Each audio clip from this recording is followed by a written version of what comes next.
Hey, Jim, thanks for that report you gave me the other day. My client loved it. You gave it to your client? No, I made a copy for him. We have a limited subscription to those reports. You can't copy them or distribute them without permission. Really? Yeah.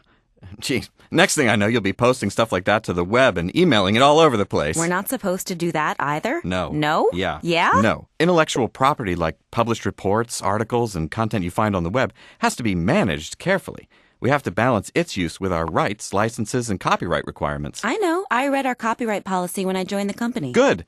That's a start. But it really comes down to what we do on a daily basis.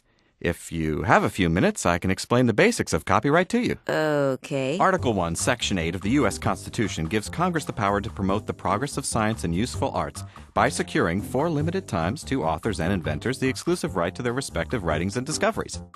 It means that in the United States, a copyright holder has some exclusive rights to his or her work.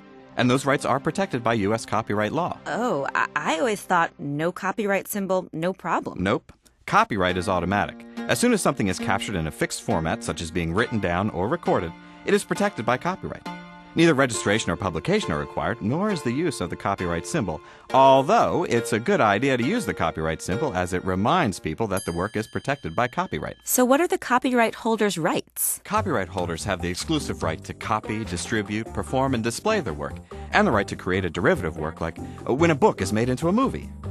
This is why you may need permission if you want to email a research report to your project team or a customer, post an article or a report on a company wiki or an intranet site, reprint articles in a company newsletter, post a news story about our company on our website, or make a photocopy of a newspaper article to hand out at a meeting. Really? For everything? Well, a lot of things, such as books, magazine and online articles, songs, screenplays, choreography, photos, artwork, podcasts, and software.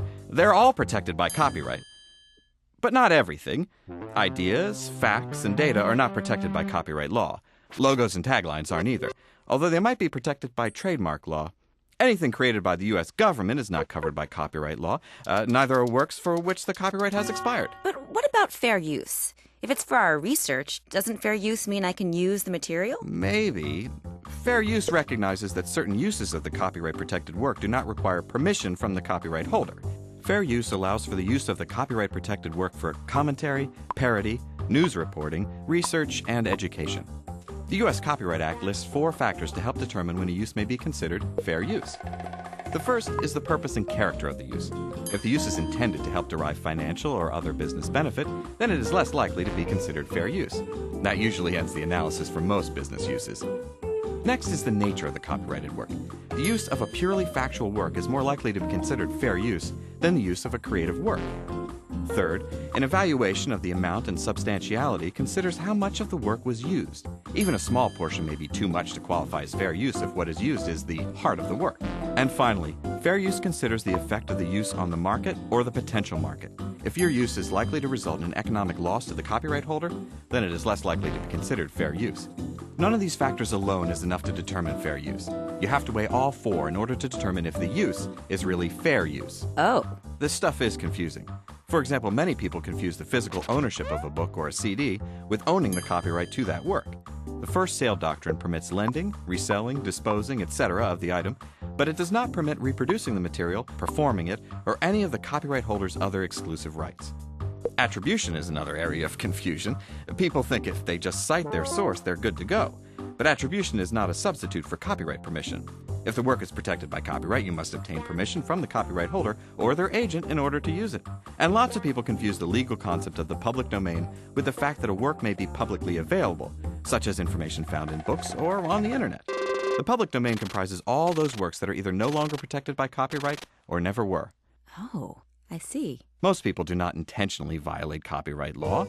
Like you, they are simply unaware of their responsibilities as they go about their everyday activities, which often involve the use and distribution of published information. Is this a big problem? Imagine millions of employees moving billions of documents around the world with no idea what their copyright responsibilities are. It kills me. I guess it is a big problem. But does it really matter? I mean, who's gonna know? It matters, for many reasons. First and foremost, it's the law. It's unlawful to infringe on the rights of copyright holders. They can sue for damages or to recoup lost profits as a result of infringement, which is costly and, well, it looks bad for the company. It's also a matter of ethics. Demonstrating respect for the rights of copyright holders is simply the right thing to do. When we generate intellectual property, we want our rights respected, so we should respect the rights of others. And finally, copyright ensures the continued availability of the high-value material we rely on. Our needs are served by copyright holders' information development, and the royalties we pay fuel further development. Very interesting. So, what do we do when we want to use copyrighted information? I'm always here to help, but the best advice I can give you is know the facts, remember your responsibilities, and when in doubt, get permission.